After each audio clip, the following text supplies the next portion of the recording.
pass over the English coast 15 minutes ahead of time, sir. Wow. With this load on our back, that's good going. What the hell is that? Shuttle ignition.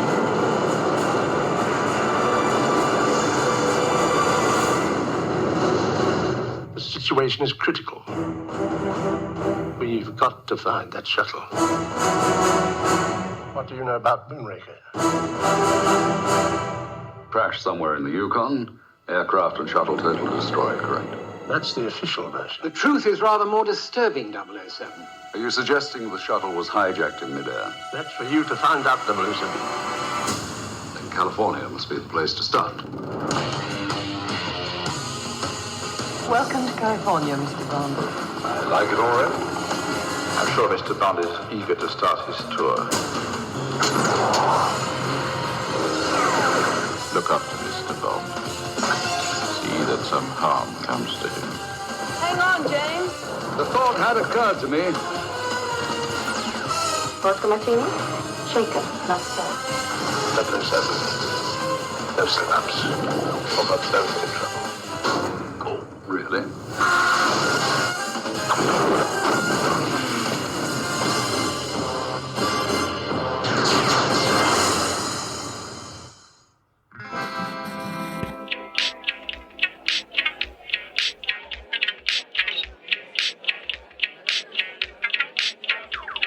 Welcome to the Tailoring Talk Show with me, your host, Roberto Revilla. I'm a bespoke tailor, menswear designer, and founder of Roberto Revilla London Suit and Shirt Makers. This is the podcast where you drop in for the threads, but often leave with something quite unexpected. If you haven't already, please support the show by subscribing and leaving us a rating and a review if you're listening on Apple Podcasts or Spotify. It's time for part 11 of the Tailoring Talk James Bondathon, where we follow the James Bond film series in order, ticking off each movie as each month goes by. My guests and I deep dive into each film, covering everything from our overall review to the plot, clothes, gadgets, cast, behind-the-scenes stories, and our favourite moments. Step back into the Tailoring Talk time machine as we head to 1979. We were meant to get For Your Eyes Only, but a little rinky-dink sci-fi movie called Star Wars turned Cubby's head, changed the direction of cinema and the course of the Bond saga as they attempted to cash in on space fever. With me today, Drax wanted to create a master race from the heavens, and no master race would be complete without a sexy voice. From the Play Pause Turn podcast, it's Jon Evans. Jon, how are you? I'm hoping for some pleasant hunting tonight, Mr. Revilla. Hunting of facts about Bond.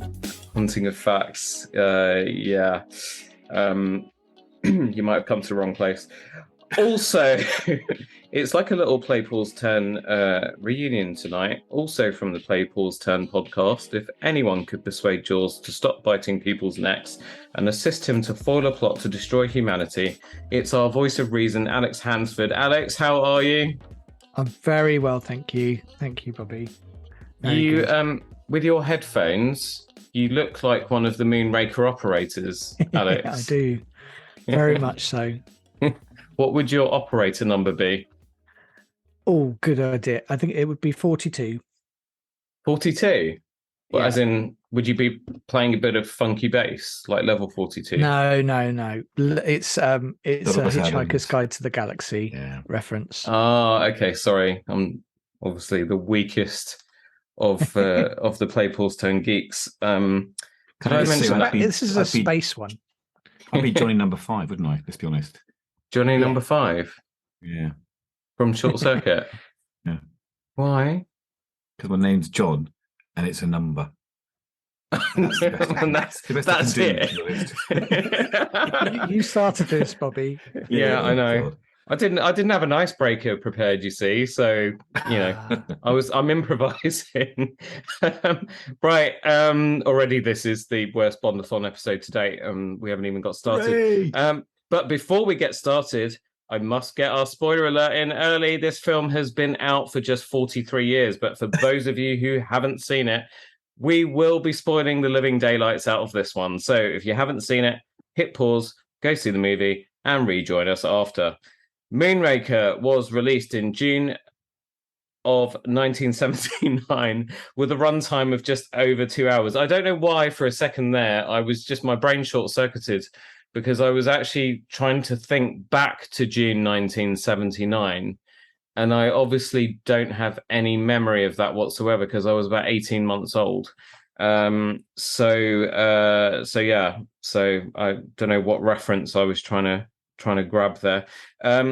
Budget of 13. No, hang on. This one had a budget of $30 million. It was double the previous film, Bobby. Double the previous film. Double the previous film, and as much as the first 6 Bond films put together. And it grossed over $230 million, which I think makes it the most successful Bond film to date at that time.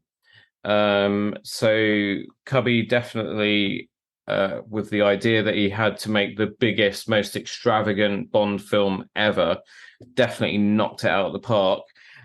Starring Roger Moore in his 4th outing as James Bond, so almost catching up with Sean Connery. Lois, is it Lois Chiles or Childs? How do you pronounce her surname? Does anyone know? I think it's Charles. Oh, Charles. Okay, we'll say Charles. Lois Charles as Dr. Holly Goodhead. Michael Lonsdale as Hugo Drax. Richard Keel returns as Jaws. Corinne Clary is played by Corinne Dufour. And then Bernard Lee, Desmond Llewellyn and Lois Maxwell return as MQ and Moneypenny. Toshiro Suga is Chang, who's the first henchman of Drax. And then there's some other people in it as well. Dolly is played by Blanche Ravelec. I should probably mention her. And General Gogol's back in this one. Remember General Gogol from, I think it was from You Only Live Twice. But he's back, played by Walter Gottel. Directed by Lewis Gilbert from a screenplay by Christopher Wood. This was based on the novel of the same name, but because Ian Fleming's books, well, firstly, this was written before they actually managed to put a man on the moon. And it was also written, as very sort of light reading. And there certainly wasn't enough in the books to fill out a film, and certainly not a film of the scope that these guys were cooking up. So we got what we got. Sorry, people, the World Cup's on at the moment at the time of recording, and I've been a bit distracted. I was trying to do my homework, but then Portugal v Uruguay was on. So, hey, what can I do?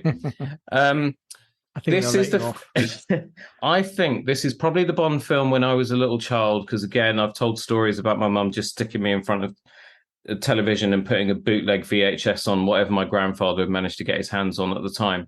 And I think of all the Bond films, Moonraker was the one that I watched the most, and it was because Star Wars was by far and away my most favorite film as a small boy. And this was like the closest thing because it had the space and it had the lasers and all of that stuff. And that's exactly what the producers were sort of hoping for, I guess. John, Moonraker, special place in your childhood? Because I know that this viewing was not the first time you've seen it. Do you know what, though? I think it was only the second time I've ever seen this film.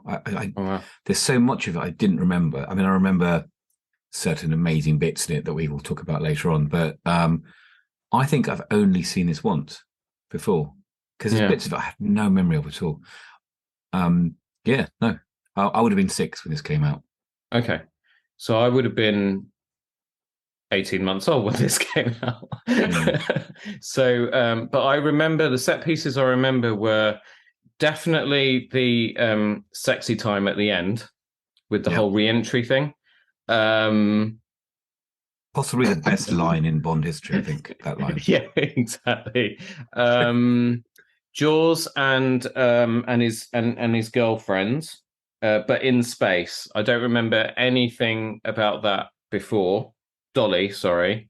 The bit in the centrifuge thing, I remember that.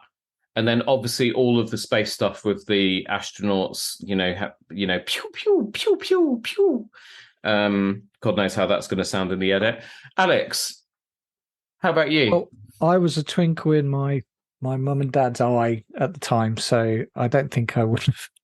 But I do remember watching it when I was a boy. So it was, I think it had been on at a Christmas. holiday or something, at Christmas Yeah. or holiday. Yeah, exactly. And I think it was the first Bond in space, and I don't think you can really beat that. So I think that's why. No, was it It though? wasn't the first. It wasn't the first Bond in space. Wasn't Did it? Sean Connery in You Only Live Twice? Did he actually get to space, or was he mainly in the volcano on the ground? Well, I don't think he I actually got don't- up there. It depends what you mean by Bond in space. Do you mean a Bond film with space in it? Yes. Yes, I do think that Bond in space. Okay, so bless I you, think- John. So Alex is right. This is the first Bond film where Bond is actually in space, but it isn't the first Bond film that has got space in it. No, that's true. Yeah, But the thing is, you've got Jaws in space, and you've got Jaws' girlfriend, and it's really the Jaws show with Bond, and there's so much in it that's so much fun. So yeah, I think this was one of those things that just sort of indelibly went in my mind, and I think it really had hit sort of a chime somewhere, and I think it's not bad. It wasn't. I wouldn't say it's the start of Bond, but it would have been one of the ones I saw. yeah. So speaking of Jaws, opening set piece, which was jaws dropping, and God, that was crap.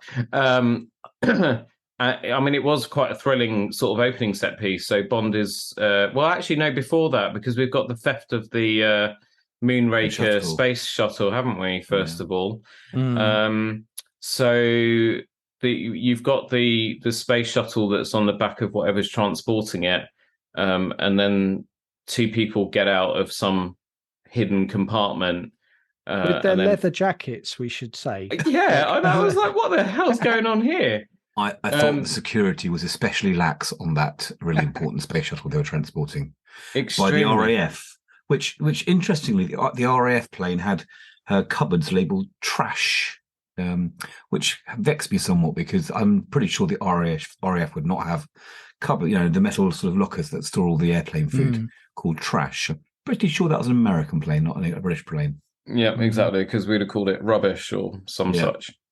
So they nick the space shuttle and completely blow the RAF plane out of the sky, and then this is where Bond is called back from his mission, and I think he's in Thailand, and this is where shagging his way into trouble again. Another lady in bed with him with a gun under a pillow.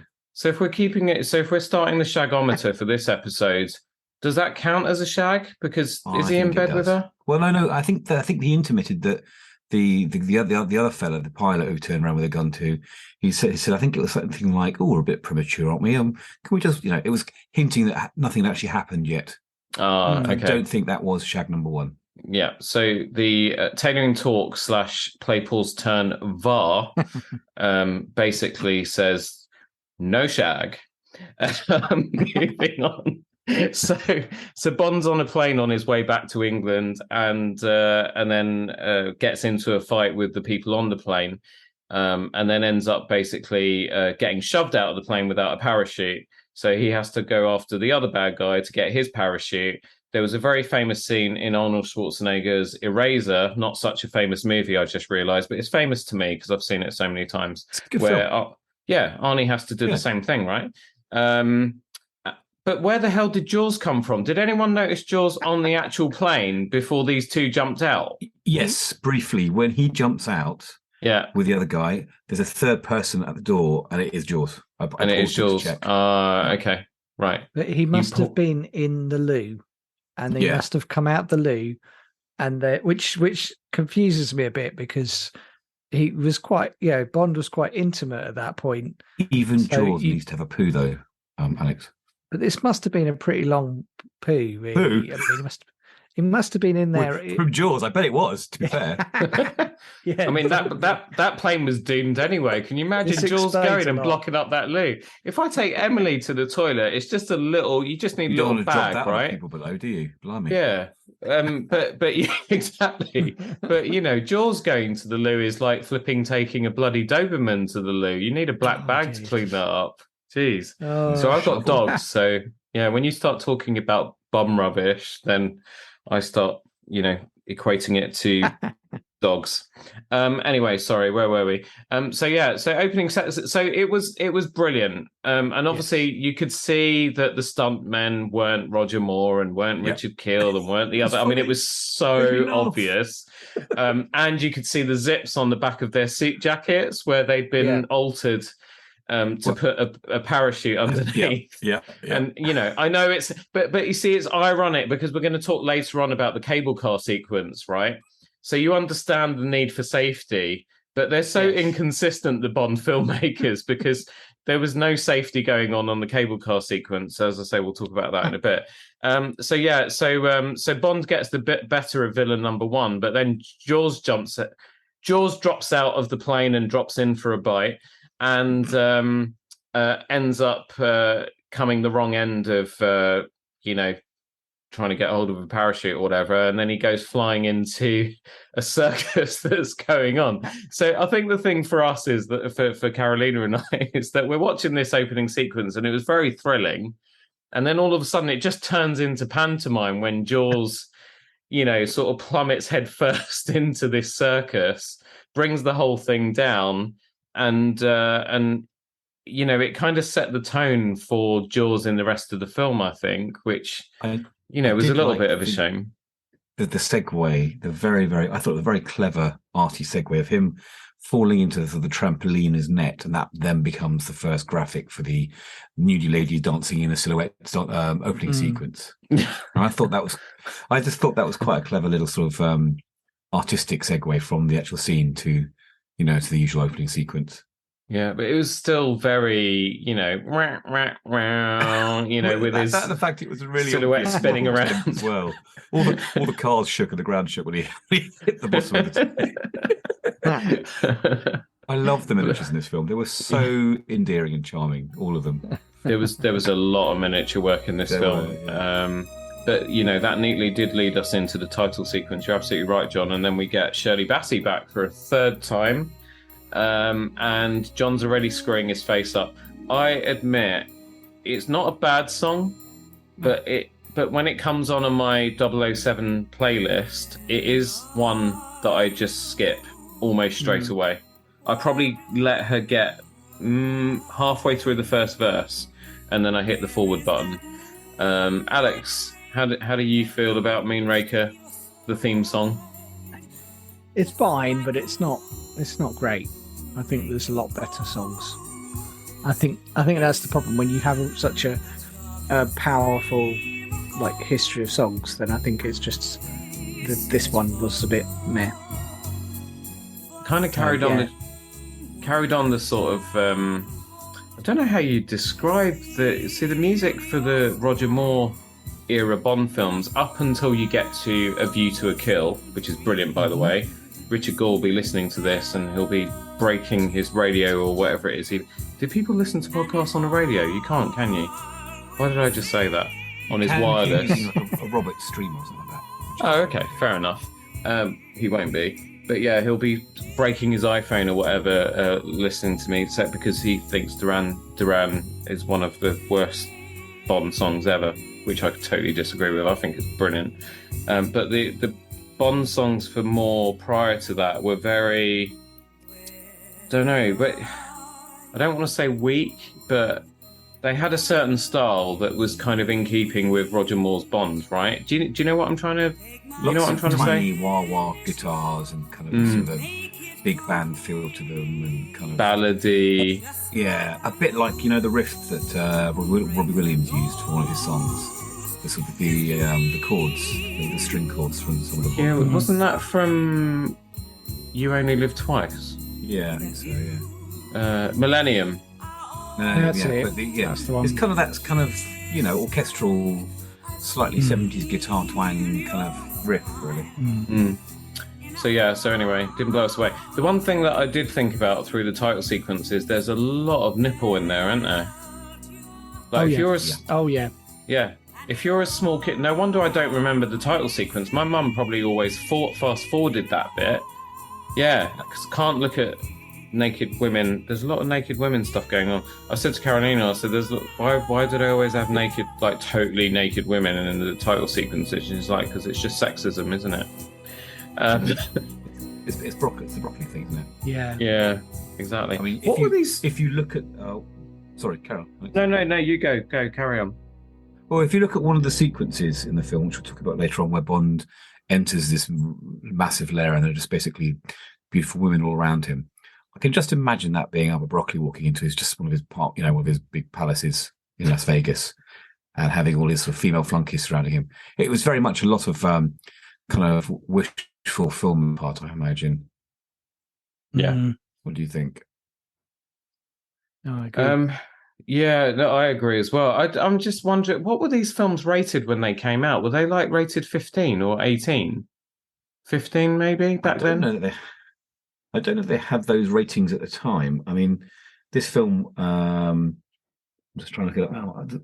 I can't see. Look up Moonraker VHS cover, and it would have like UK. That's the Google search I'm doing right now. I'm looking at it now. Oh, I can't. PG? It's an A certificate. It's a pretty cool poster, I have to say, the Moonraker poster. But I can't see. I think if we had the time to do this and look it up, but it's pretty cool. Certificate A, wherever that is. But here, I've got some here that are PG. PG. It was an A, which was for Adult? anyone, I think. Advisory? No, I think advisory was what it was. Yeah, I think you're right. Yeah. Which is basically the American version of PG. Yeah, it's PG in the UK. But that might be a retrospective, because they sometimes read certificate films, don't they? Well, that was its original. So they kind of, I'm just having a look on IMDb. And the thing is, it's always been PG, but the original was basically, it says United Kingdom A. We meet, obviously he has his mission briefing with M and Q and everyone. Bernard Lee's looking a lot older, isn't he? I don't know how many more he did after this one, but I know he was obviously getting on, and he wasn't well either. As we kind of went into the drinker's nose, wasn't he? Bit of diphtheria there. Dipsomania, not diphtheria. Drinker's nose. You could see from his nose he obviously liked the odd tipple and was getting on a bit. Yeah, very sad. But Bond gets a gadget. The first of many gadgets in this film, actually. So I'm not going to do my usual to Alex and put him on the spot, because I don't think that would be fair. Because there's just two. I lost quite count. A lot. There are quite a lot, but what's funny is they are all used, because there's so much that he gets out of using the gadgets this time. So there's nothing throwaway. We've got to that stage now where when the gadgets are shown, it's pretty much foreshadowing a sequence in the film. Oh, totally. Well, otherwise, why would you have them? There are a few. Well, the thing is, we'll come on to it, because there's basically a gadget off that we need to talk about later on. But one brilliant gadget. But we'll talk about that. But most of the ones that he's given, he uses, so that's quite straightforward. I think you almost get the feeling that he didn't get so when you think of later films like GoldenEye being probably the best example, where he's given a range of gadgets in GoldenEye. The Omega watch with the laser, the pen with the clicky top, the BMW Z3. Yeah, the BMW Z3. He could remote control his beamer in the garage with his phone. That was in Tomorrow Never Dies. Oh. Yeah. So, which all that happened in Brent Cross car park, just literally a couple minutes away from me, by the way. Awesome. I used to drive my little Ford Fiesta 1.4 Gear X around it with that soundtrack on. And much to the security guards' amusement. So what was I talking about? So he gets one gadget, but you almost feel like in this film they kind of didn't maybe know exactly where the script was going as they were shooting. And so the gadgets that then pop up later, it's like when they get stuck in the exhaust vent before the space shuttle incinerates them. And it's like, oh my God, because I was like, how the hell are they going to get out of this? Because I'm thinking he's only got that wrist gadget, the wrist darts. And then obviously he gets his watch out and he's got a handy little bit of C4 and a detonator thing on it. Which he's so it's very calmly, very slowly just put together as if he's like sewing up a stitch in his jacket. And you think probably Holly was going, come on, pants. Yeah, but she wasn't though, because again, okay, we're just going to jump backwards and forwards, which is fine. But you know, at the end when they have to go after those nerve gas canisters in space and shoot them, and they're skipping across the Earth's atmosphere, and the plane's like literally going to pull apart or whatever, and it's getting really, really hot. But he's just raising an eyebrow and he's just calmly, you know, okay, you know, I need training. The thingy's jammed, you know, get the joystick out, Spectrum ZX joystick or whatever it is, and, you know, calmly do it that way, do it manually. Why didn't you do it manually in the first place? You probably would have had more chance of sorting it out. But neither of them are panicking or shitting bricks or anything. So they're very, very calm all the way through. And speaking of calm, we then meet Hugo. Is it Hugo Drax? Hugo Drax.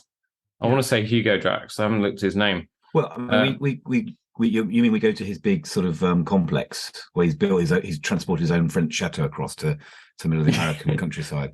But I just want to go back a bit very briefly, Bobby, because his first suit I thought was really nice.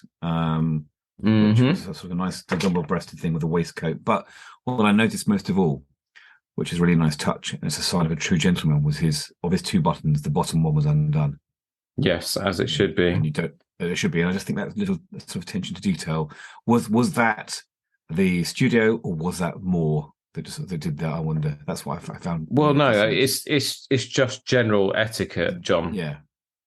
So not more, not studio. It's just what you should do. It's a law of nature. Yeah. Well, obviously. And then we met the slutty chopper pilot, who was literally. Oh my God! Yeah. So we mustn't forget that. And again, I have to say, and I know the Bond franchise has not got a great history with women and how they treat women. This was a film with a lot of very, very beautiful women in it this time around. And she was an interesting character, but I also knew straight away, because I had no memory of her in this sequence of the film at all. I knew straight away when she helped Bond later on that she was up, chopper pilot was up for the chop, basically. But let's go to Drax, as you were saying, his French chateau. Yeah, totally. Well, there were, before we even got to Drax, I mean, there was slutty chopper pilot, and then there were two more women. And then there were more women. Sexy fitness ladies outside of the rover. There was just women popping out everywhere. So it's great. Apparently, astronaut training school. Like, if that's how you train to be an astronaut, to go up into space by doing Jane Fonda fitness videos. Well, they were the master race, weren't they? So they're already quite fit, I imagine. But yeah, not that fit. There was a fair bit of oiling, I imagine. Yeah, greasing up. But it's like Drax, right? He's really cool. He's got his manservant next to him as well, who incidentally was the Taekwondo instructor of one of the producers or someone on the crew. So they basically just sort of used him. So he wasn't an actor. He reminded me instantly as he walked in of, I just thought Drax was going to say, Keto! Oh, Keto! And go full Inspector Clouseau on him and have a fight in the chateau, but that didn't happen. So is it, have you seen Steve Coogan and Rob Brydon in The Trip? Yeah. When they're doing their sort of impressions of Roger Moore and then they do the villain and it, come, Mr. Bond. Are they is it Drax that they're doing for that? Because he says, come now, Mr. Bond. I was really disappointed that Roger Moore didn't raise an eyebrow and say, it's a little bit early for that. Well, I mean, we've missed the big elephant in the room here straight away with Dr. Goodhead. I mean... Good afternoon. Can I help you? Yes, my name is Bond. James Bond. I'm looking for Dr. Goodhead. You just found her. A woman? Your powers of observation do you credit, Mr. Bond.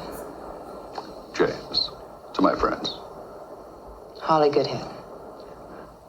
Are you training to be an astronaut? I'm fully trained. On loan from NASA, the Space Administration. Well, Mr. Bond, I guess we'd better get started. You don't want to lose time as well as the space shuttle, do you?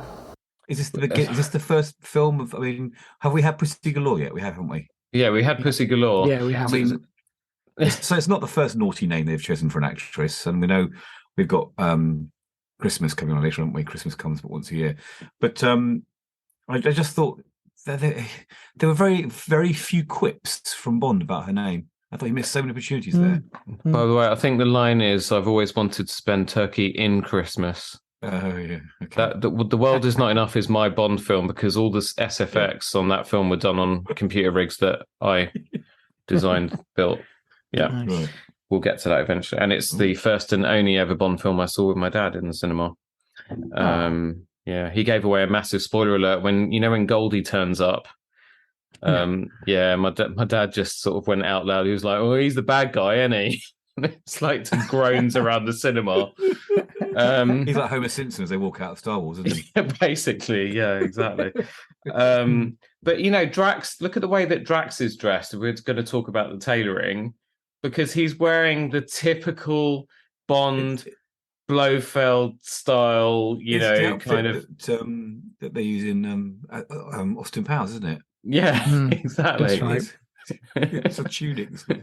You kind of like walk in and it's like, okay, so this is the evil guy. I mean, you just see someone dressed like that, they're evil. Okay. He was very good at the piano though. I think he was actually playing that piano when they. Do you really? Do you think so? I think he was because I watched very carefully. He was. No, but I watched very carefully. I don't think in 1979 they had the technology to blend those hands because it was a one. It was a one shot from his hands up to him. I was very impressed by that. The audio didn't even match. That was the problem. So he could have been playing. He could have been playing, but I don't think he was playing the same thing because it didn't match what he was playing. He was miming something else, was he? Yeah. Well, Michael Lonsdale was a French actor, and they had to have a French actor, or they decided to have a French actor because it was a French-British co-production. And he was sometimes known as Michel Lonsdale, and we'd also have seen him in The Day of the Jackal. And he was also in The Name of the Rose and Remains of the Day. He obviously liked doing films that were of the. He was in Ronin, wasn't he? Was he in Ronin? He was in Ronin, yeah. Oh wow! Do you know I don't remember much about Ronin aside from that car chase? Wasn't he the doctor that Ronin visits to remove the bullets? Ah, okay. French chateau. Well, not French, like a French sort of gentry's, like a farm, like what am I saying? A farmer's house. And he sits him down in the chair and provides him with all the gear, like an old friend of his that used to fix up Ronin whenever he was injured after a particular difficult mission. I'm pretty sure that's who he was. He had a very long career. He only left us 2 years ago, sadly, at the age of 89. Jean-Pierre in that film. Yeah. Yep. He did appear with another 007, Daniel Craig, in Munich. Oh yeah. Very, very good film. So yeah, I thought he was quite good in this. He was a good Bond villain. He was quite sinister, very smooth. I thought he did a really, really good job. Alex, what did you think of the villain in this one?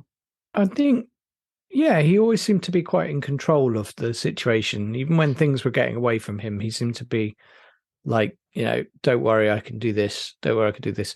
Right until the end, he was pretty much still had quite a good screen presence. There were a few. I think it's really difficult not to nitpick, and I think if you nitpick, you'll sort of take some of the fun out of it. But I do think as a villain goes, he was pretty good.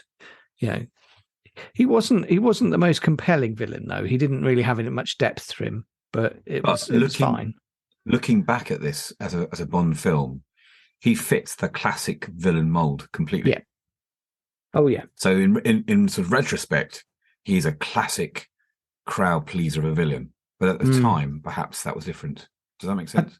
I think it's funny because one of the things that I found interesting about his, so when you look at his plan to repopulate the Earth, and it gets progressively worse as he kind of explains it, and it's almost like we've kind of heard it in reverse. So by the time you get to the end, you're kind of going, oh, okay, that's pretty dark. Whereas at the start, you're just kind of going, oh yeah, well, I want to go up to space too, and oh, that repopulating sounds quite nice. And it's almost like he missed a scene where he kind of should have spelt it all out as we are all, we all need Big to be monologue. Obliterated. Yeah, it felt like he missed that somewhere. There was plenty of him doing exposition, but it was weird because when you get to the space station and you see these like pods full of poison, all of a sudden I'm thinking, wow, this is really deep. Yeah, this is dark stuff. This is great. But for the first half of the film, you didn't really get any of that.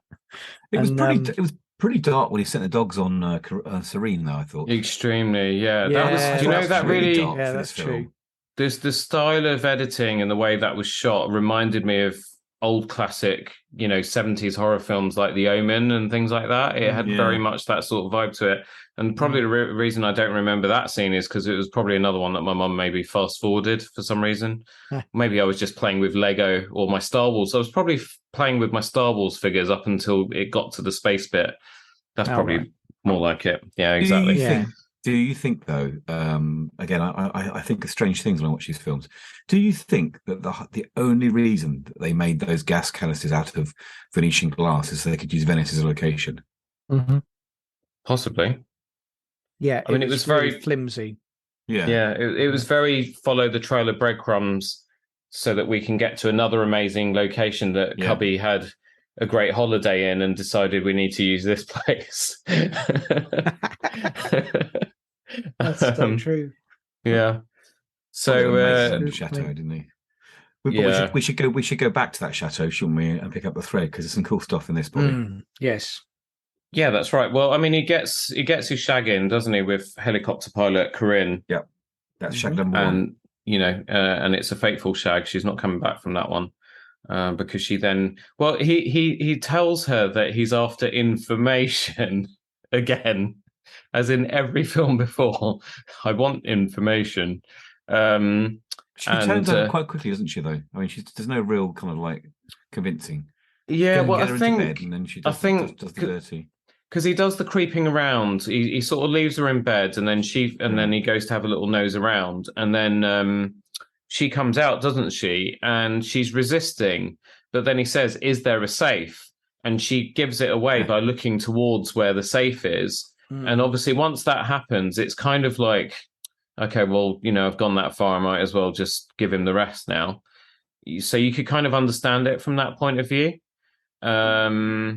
So he gets what I don't even know what he got out of the safe. I just wasn't paying attention. It was some blueprints for the hexagonally similar. That's it. Yeah, and the sphere thing that they throw out the spaceship at the end. Yeah, that's it. Which is what leads him to Venice. Yeah, but he opens some sort of Louis XIV clock. And the door opens. It was quite a cool scene because then he gets out his safe cracking cigarette case, which was one of the coolest gadgets in the film, I think. Yeah, with its sort of X-ray panel.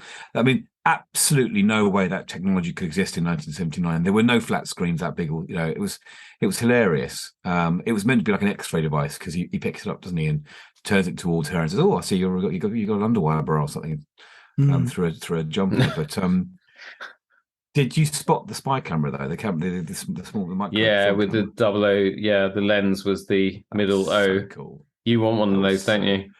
I want that so much. I'm sure someone makes a replica. Yeah, you could probably get one somewhere on the internet. I'm sure, or get someone to 3D print one. Keep talking. Yeah. So he obviously goes on his way to. I thought it was another pretty cool bit when because they're doing the grouse shoot, aren't they? Yeah. And they've Jackie got as well.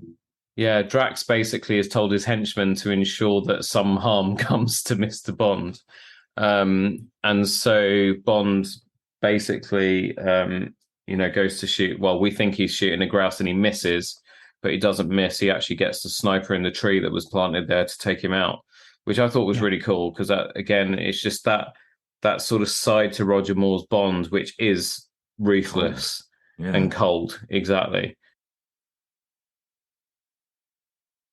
A pity you leave us. Such good sport. Unless you're a pheasant. Really, Mr. Bond? Take my gun, a stray bird may fly over. I only stopped to thank you for your hospitality. A Fraser will get you to the airport in plenty of time. Come now. I doubt if I'm in your class. Oh, you're too modest, Mr. Bond. Over there. You missed, Mr. Bond. Did I? As you said, such good sport. Which I think is one of the things that he always did manage to play quite well. They called it out though, didn't they? It was like, "Oh, you missed. Did I?" Yeah. It was like, oh. The guy crashes out of the tree, and then the poor Corinne meets her fate after Bond leaves because and it is quite violent fashion because Drax sets his dogs on him. I thought that was really cool. Those two dogs were so well trained because earlier in the mansion when Bond first meets him, he chucks two massive stakes at them. I get out the car. I haven't even opened the front door if I've got meat in the bag, and the dogs are literally tearing the door apart to get on the other side. So for those two to literally just sit there with two prime bits of meat in front of them and not go for them until the click of the fingers. I jotted this down when I saw that because I think this is basically this is character development because it's basically showing it's a display of utter authority over everything, isn't it? Like it shows how much of a control he has over the people in his life and the animals, that he can just literally make them wait. And it was interesting, Bond watching him do that as well. Mm-hmm. But it's just utter control, isn't it, basically? Yeah, absolutely. I kind of feel like this Bond, though, Roger Moore's Bond is a bit more observant than Connery's Bond was. Because Connery's Bond was, whilst he was smart, he was a little bit more like a blunt instrument, whereas Roger Moore's Bond's kind of a little bit more sort of canny and suave and He will clever. always check all exits from a room, won't he, this current Bond? So I feel like he'll be thorough enough. Yeah, I think so. It was that. It was when he saw the glance across to the clock, and that gave away where the safe was. That's the sort of Bond he is. Whereas Connery wouldn't have noticed that. He'd have been too busy trying to slap some lady in the face, probably. Yeah, yeah, exactly. So, so that they end up in Venice, and I've been in that glass shop. I've been in that shop. Really? Yeah, I recognised it straight away. When I went in there, though, it was ankle deep in water. It was because of every so often the San Marcos Square gets flooded, and they put planks out so you can walk across into shops. But the shops themselves just have a little bit. They're used to it now. If you look at everything in the shop when you go back and watch it, there's nothing below a certain level in the shop, so nothing gets flooded. Yeah, but it was really cool to see it, and some of the squares they walk through as well. I mean, they were his route from the shop to that little back square and then to the lab. They were not in any way connected. They were all different locations because I recognised some of them as well. I had my honeymoon in Venice, you see, so okay. Got a lot of photographs, and I remember. I kind of recognise some of it from Casino Royale as well. So all kind of the sort of fan in me wants to believe that Casino Royale they had little nods to Bonds of the past. Yeah. Because I could just see Vesper sort of walking, sort of through that square to get to the bank. And Bond following her and so on. Anyway, sorry, I'm way ahead of time there because we'll get to that film in about 5 years. Pretty sure that the girl in the shop her voice is dubbed as well. Yeah, probably. She's the girl that we see later on in the sort of Aztec set, isn't it? Yeah. So here is where he discovers the lab where they're making that sort of nerve gas thing that's going to kill billions of people. But no animals. No animals, exactly, because the rats are fine. But in that lab, I felt really sorry for those two scientists or whatever. Oh no, before that though, to get into the secret lab, the key code thing was from Close Encounters of the Third Kind. Well, you've missed something out, Bobby. What?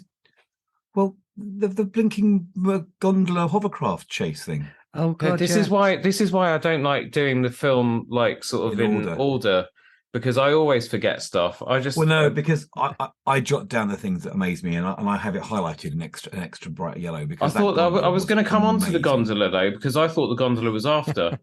No. But that's the other thing about this Moore. He loves a bloody boat chase, doesn't he?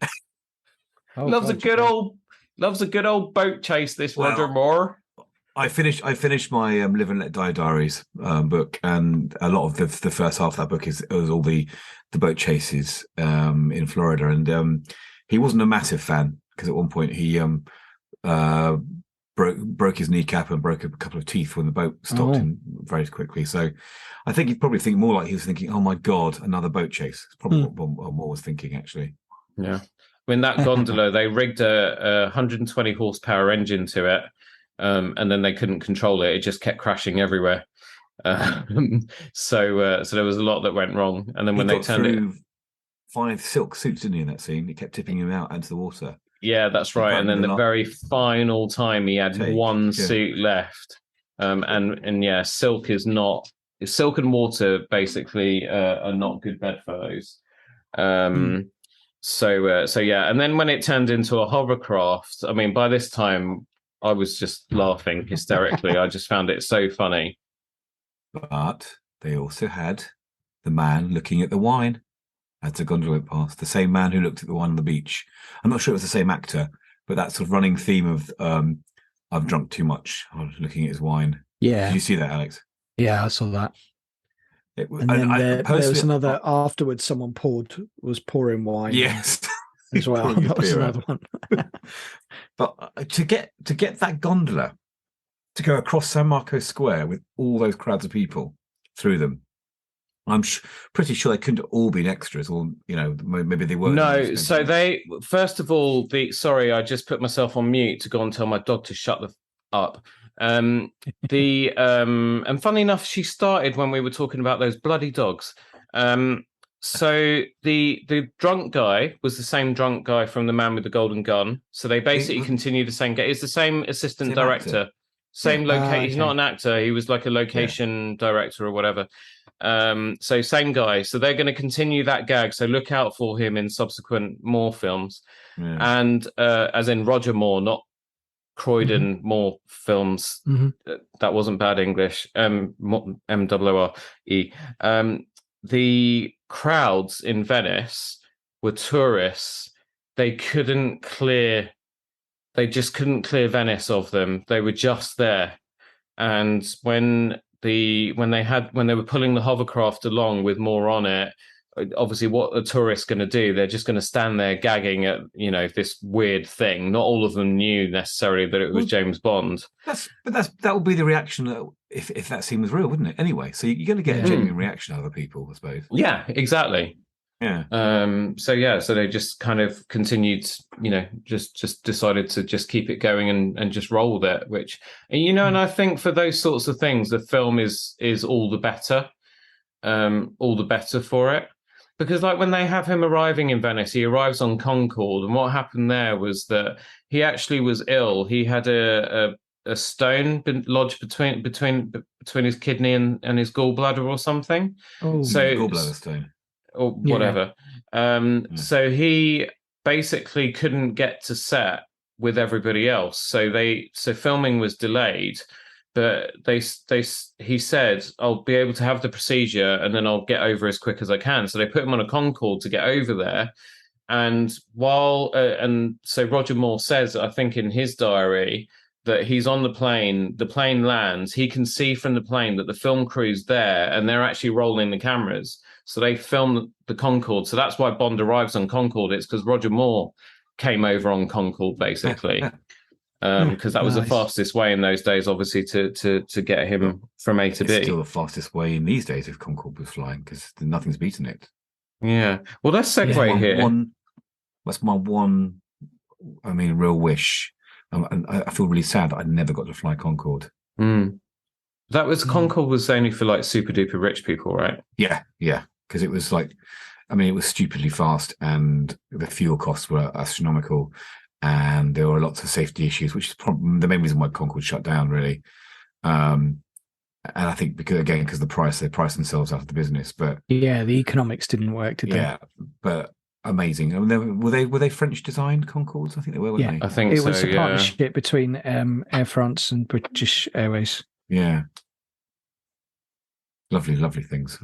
My father got to fly one once. It took him like 3 hours to get to America. It was ridiculous. My biggest memory of Concorde was a Kenny Everett sketch where he's playing the piano as Barry Manilow. He turns around and he's got a Concorde. Do you remember that? He's got a Concorde attached to his nose, and bigger and bigger and bigger. It gets bigger and bigger, yeah, and he's knocking everything over.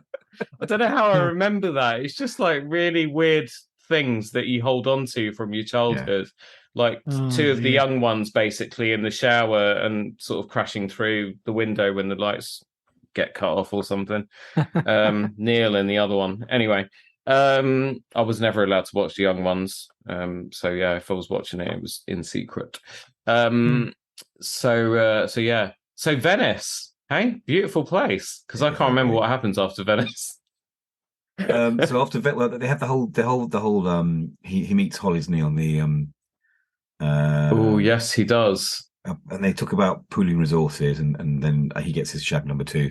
Yes, and she does a quick exit with her bags, and he gets the minister in to show them where the lab is, and it's not there. And old Drax has been very clever at getting rid of the lab very quickly.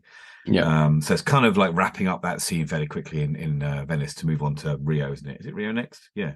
Yeah, well, also there's a big fight, isn't there? Because Chang is in Venice, and he attacks Bond. So there's that sort of sword fight and the other guy's got the kendo stick or whatever it is. It's a saber. Yeah. Basically they smash up millions of pounds worth of Burano glass, don't they? Basically. Yeah, that's right. Because there's also that vase that's worth, in excess of $1 million American dollars. So I was looking at it, and it's like Bond straightens it, and even I was like, "Oh, phew, thank God for that!" And then literally in the next second, the other guy just smashes it to smithereens. But it was just another. That was the one thing I thought about Roger Moore is his fights to date had been quite good, because he got involved with 70-80% of the actual stunt work involved in those fights, which always helps for an authenticity and so on. So yeah. I mean, naturally Bond is a good swordsman. He would have had a classical schooling of sword fighting. Well, probably use the rapier fencing into fencing. Yeah. See Septem and all that. Exactly. I did a bit of fencing at school too, by the way, Bobby. Yeah, well, we've got a treat fencing-wise in the Bond series coming up at some point, haven't we? With Madonna, and Toby, what's his face? I took up fencing at school because a pretty girl did fencing, and I wanted to be near her. And she ended up going on to blind date, in fact, with Cilla Black, not with me. Oh wow! Oh, that's a different story. But Lucy, there you go. Oh. Yeah, we didn't have fencing at our school because we were one of the worst state schools in the country. The closest we had to fencing was people carrying knives. Well, you were fencing cigarettes, weren't you, around the back of the sheds? No, I wasn't one of them. So what I used to do is I used to get a kid to nick stuff from Tesco's, and then I would sell it and undercut the top shop. I got into so much trouble for that when I got found out, because I didn't realise their takings were so low, and it's because basically I was supplying everybody with their stuff. The early entrepreneur Bobby coming out there, you see. Yeah, totally. Yay. I used to cut like my gym bags. I used to cut the lining so that I could hide all my little. You remember those money bags when we were kids that you take to the bank with your silvers in one and your bronzes in it? Yeah, so I used to just cut the lining of my gym bags to hide all those little money bags, and then sort of sew them back up together again. Don't listen to this, kids. This is bad. Wow. This is a dark side of you, Bobby. If you're, I didn't know you had it. It's like Bill Nye in Love Actually, isn't it? Exactly. Be like me, and become a pop star, and they give you drugs for free. Anyway, sorry. Yes, children, don't listen to what I just said. And anyway, it's a lot of hassle slicing open your gym bag to put money bags in there and hide them from your parents. Just take contactless payments. I'll put a link in the show notes to a website where you can get a contactless card reader and set up an account that your parents won't be able to find out about. And you can always give Uncle Bobby an email at tailoringtalkpodcast@gmail.com for any other advice you want on starting your entrepreneurial journey. So Bond gets out of Venice. He's got a vial of the gas that he gives to M for analysis. And M obviously has to sanction a unauthorized mission, sort of tell Bond that he's better take 2 weeks paid leave because Drax is obviously mates with someone in the government and it's causing an international kerfuffle. Yes, exactly. And so he goes on holiday to Rio de Janeiro. And this is where we get white linen salmon shirt. Oh, that's a good suit. That. Are we back to clothes again? Yeah. Oh, sorry, but his linen suit and salmon shirt style I like. I really want to get a linen suit for summer, Bobby. Okay, I'll sort it. Quote me a price, please. I'm putting some money aside. No problem. Yeah, it's really cool actually. Do you know what? Because I've got a suit kind of similar to that, and when I wore it last summer with a pink shirt, oh man, just walking down the street in Putney. Heads were turning. Oh god, yeah, they were totally. All I had blue deers having their teas at their tea shops, seeing him walk past. No, they were younger than Blue Rinse Brigade. I had some bloke shouting, "Oh, it's the man from Del Monte," and I was, for goodness' sake, you didn't have the hat, did you? I didn't. Exactly. And you didn't say yes. I did not say yes. I said off. So anyway, so we're in Rio, and this is where we get the cable car sequence. Why they're taking the cable car, I have no idea, but the cable car gets stopped by Jaws, and then Jaws basically sort of heads on down to meet them on their cable car. And this is where we get one of probably the most dangerous stunts in Bond film history to date, because there was a lot of moving around on top of that cable car. They couldn't practically be harnessed up because the wires would keep getting caught everywhere. So the stuntman, had his name and I've lost it, but he basically said that he thought he could do it untethered. And that bit where he's hanging... Where he's hanging off? Yeah. He was falling down he the side. Hasn't got a wire. That's him hanging off. Because it's obvious that Moore is in some studio with a very, very, very plasticky, flexible cable car beneath him because he keeps bending the windows. But the dude down by the Mount of Christ Redeemer, he was not. That was not good for him. It was Dickie Graydon, and that bit where he's hanging over the edge. The director Lewis Gilbert was at the bottom of the slope, obviously, and they're filming this thing. And then suddenly he just freezes because the guy's hanging off the edge of the thing for dear life. And the stuntman's hanging on, the whole crew's hanging on because the director hasn't yelled cut yet. So someone had to nudge Lewis Gilbert and say, cut. And then he came to and he's yelled cut. And then they were able to grab Dickie up and, stop him from falling 1,000 feet to his death. Bloody hell. Wow. That's what I found amusing, that they went to so much prep for the parachute sequence, and then for this, it's it's swings and roundabouts really. It's like that guy that set fire in an earlier Sean Connery film. Yeah, that's right. Yeah. Can we talk about Jaws's jump from one to the other, please? He flew, didn't he? It was hilarious. It was hilarious. He levitated. It was so funny. It was like I'm just going to jump over, and then he just hopped, and then you just saw the picture of him like arriving at the other one, and you were like, no, he didn't. You almost half expected one of those car wrecker magnets to be hanging off the other side that was pulling his teeth up. Yeah. But that's what we as children. That's what we loved about Jaws, right? Because he was kind of scary but cuddly at the same time. Yeah. But this sort of dumbing down of Jaws from being this sort of terrifying thing to what he became in this movie was partly inspired by the director's grandson, because the director's Lewis Gilbert's grandson, who was on set one day, basically tugged at his grandfather's sleeve and said, "Why does Jaws have to be a bad person?" And that's where the inspiration for Jaws's story arc comes in love. Yeah, well, it's not even so much the Jaws in love bit, because I guess a villain can fall in love, but we'll talk about it when we get there. But this is where the cable car does end up. Sorry, come. We haven't mentioned Bond Shag number 3 yet, though, have we? Which happened before all this. Oh, with the Manuela. Rio de Janeiro girl, Manuela, the very pretty one. Yeah. Oh, well, that's where we see Jaws first, isn't it? Because there's the carnival. He's the clown. Mardi Gras. He's the clown. Dude. Yeah, that's right. Yeah, that's right. Those were again. That's quite scary. I thought that was quite scary. That was quite scary. It's creepy. The way that was filmed, it was like those horror movies where there's that character in the distance, and then it gets closer and so on. Yeah. It follows. Yeah. Oh my god, that film was so creepy. So we should do a horror movie episode on Play Pause Turn. Excellent. Really? Yeah, I saw Smile. I really enjoyed it. Oh, okay. I'll rent that and we'll watch that then. So yeah, really let's do a horror movie episode of Play Pause 10. Yeah, cool. I'm sorry, listeners, but Alex, John, and I, we're all very, very busy. So if we have to organise our other podcast on this one, just deal with it or press that skip forward 15 seconds button.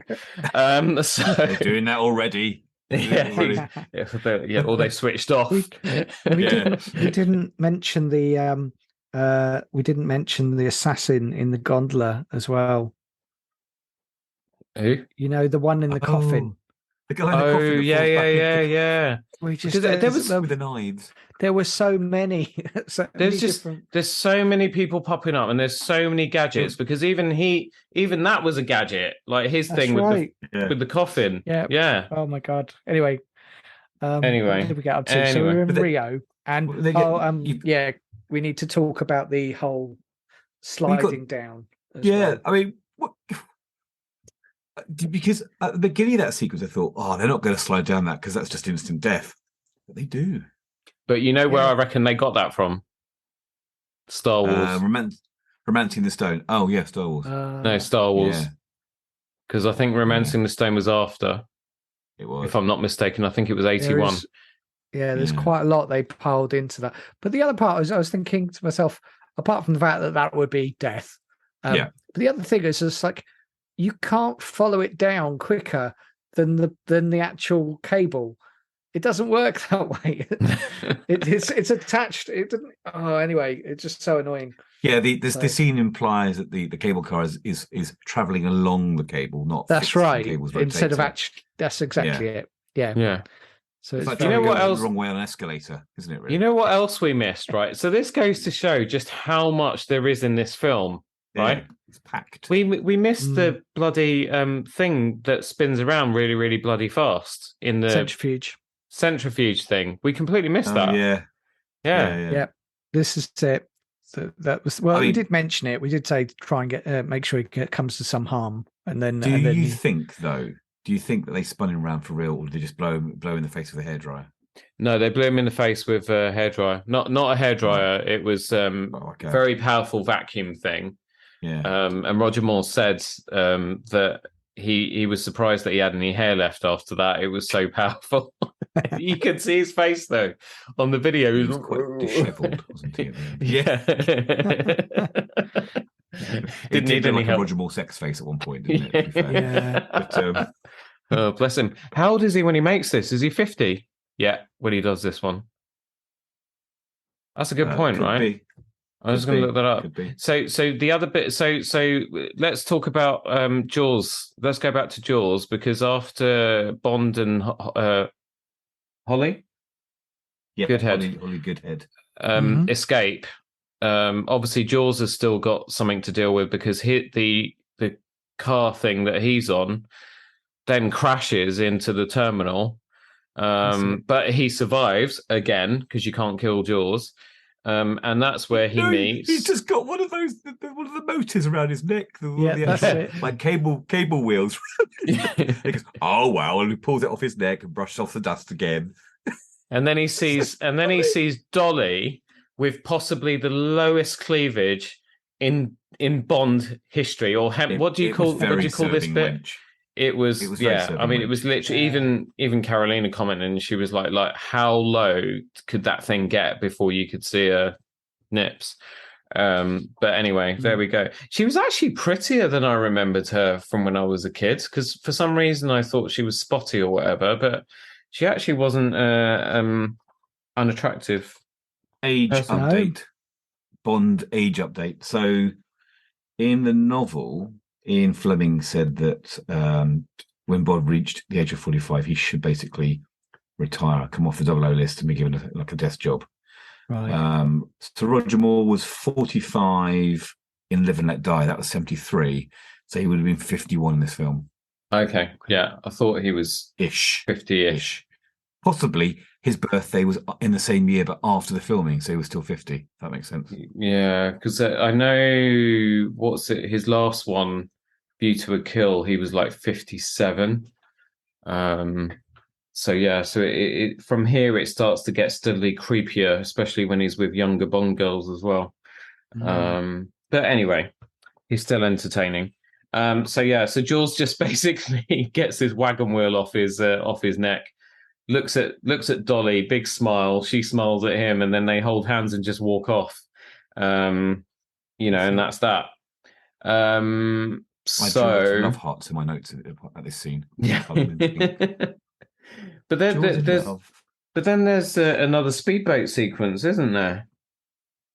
Well, it's the ambulance sequence before then, isn't there? Yeah, well, there's the ambulance sequence, but then there's another speedboat sequence, because there's the second largest falls in the world there in Rio, and they basically decided to launch a boat off the end of it. But I don't know if that was in this bit. I can't remember exactly when that was. But it was after Bond. So Bond and Holly get kidnapped and put into an ambulance, and she uses her sexy wiles to That's it. Distract the guy in the. Oh my god! This was. Yeah. Sorry, can I just? There's a gag, isn't there? In this film, yeah, it's like a running gag. Like every time they're up against a bad person, it's like Roger Moore gives a little sort of wink and a nod and a smile, a cheeky little, yeah. And then Holly does the same thing, and then they end up disarming them. But the thing I absolutely loved, though, was the chemistry between Richard Kiel and Roger Moore. Yeah. Because every single time, like when he first sees him, like even when he's, yeah, the way that Roger Moore smiles at him as well, like he's imitating his teeth. But that was so funny. But I loved it. It was so charming, really. But you almost kind of, but it almost didn't even look put on. It just sort of looked like how Roger Moore would have taken the mick out of Richard Kiel having to wear those stupid things in his mouth, right? It was that was brilliant, honestly. Do you know my ranking of this film is climbing the more and more we talk about it. It was so much fun. So anyway, Bond ends up in the Aztec place, doesn't he? Well, because he meets up with MI6, doesn't he, first with the Kung Fu monks. But that's when he starts being Clint Eastwood, isn't it? Yeah, he wears that. Oh yeah, that's right. This was really random, because it was like, it was. Yeah, and they had the music from The Good, the Bad, and the Ugly or something. Wild West Bond. Yeah, it was weird. I mean, I thought I was trying to sound clever with Carolina, because she was like, the continuity is not very good in this film, and I was like, well, maybe they decided to do a little nod to Rawhide, because he was in that series before he became Bond. But obviously that wasn't the music from Rawhide. It was, yeah, I know. It was, well, not really. It was plausible. It was plausible. Yeah. Okay. Well, I mean, Carolina would have fallen for it, definitely. Yeah, totally. When she listens to this she's about halfway through these podcasts now, so she's catching up. If God. You can't see my bruises because I'm brown, that's why she married me. Yeah, like the beatings don't show, but I have been getting beatings after like episode 30, 31, I think it was, where I said something about her height. I got beaten up. Yeah, quite right. What did you think of the explosive bowlers? Oh, there were a lot of gadgets. So this was the trend now of having Q branch and MI6 or MI5 or whatever they are abroad in different locations. Let's just up and go. Come on, Moneypenny. Let's go to Rio. Come on, Moneypenny. Let's go to. And then they set up the operations there. But yeah, so what did we have here? So we had the exploding bolos. There's the dude, the old Mexican dude sleeping under his hat that split open and became a rocket launcher. That's right. Yeah. There was the laser gun, which was foreshadowing the sequence at the end of the film. Yes, with the face melting the face. Which seems strangely kind of slow and weird when you get hit by a laser. You'd think it'd explode, wouldn't you? Yeah, really? You had the balls, the nerve gas balls. Bolers, yeah, that's it. And then we had Q's sort of toxic liquid orchid explainer sequence. Yeah. And then Bond finally, lots about as well. And then finally, we get the big off-camera gadget where Q says, I've got something else for you, but you better look after it or whatever. And it's the boat. He doesn't at all. But then we've got more and more gadgets on this speedboat, right? Because there's a speedboat chase. And then what's he got on there? So he's got the mine launcher. Yep. He's got like a mini torpedo. Yeah, the heat-seeking one. Changes direction. It goes. Yeah. Because it's heat-seeking, John. It missed them the first time. Yeah. Sort of went past and was like, "Oh right, there you are. Sorry." That's a really hilarious crash test dummy flipping people with explosions. Yes, that were really funny. What else? And then any other gadgets? You think any more gadgets? No, I think that's it for the. I think it's the final one with the hang glider. Oh, hang glider. Yes, that's right. That's how he got out, wasn't it? The water explosions were cool, though, weren't they? They were really good. Those death charges were great. Really spent some money on that sequence. Oh God, I'm yawning. Really good job. Sorry, it was an early start for me, so I've been up since 4:30. But really, really good job. And then obviously Paul Jaws gets launched over the side of a waterfall, and the dummy in that was hilarious. So this one, so there's one of the greatest Bond stunts ever, never to be captured on camera, because what happened was they decide they're going to launch a speedboat off this thing because it's the second highest waterfall in the world, and so it's about 4 feet of water, but it's constantly rushing, so it's not exactly safe for a human to be standing in there. So anyway, they get the boat and they're holding it in there, holding, let it go. It goes, it gets stuck on a rock. So about 3 foot of the front of the boat is protruding over the top of the waterfall. The rest of it is just stuck on this rock. It's not going anywhere. So one of the stuntmen basically says, if you get me up on a cable and a harness on a helicopter, drop me over the top, I think I might be able to dislodge it. So that's what they did. So he had several attempts, and there were a few times where he got dunked underwater, almost drowned. Eventually, he managed to get onto the boat. Then he tried to dislodge it. He couldn't dislodge it.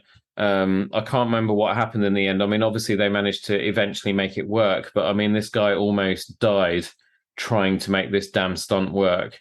All for the love of movie making. And that's why I say it here, and I say it on Play Paul's Turn as well. I don't like being too harsh on filmmakers, even when a film is not great, because of the sheer amount of work that goes in behind the scenes.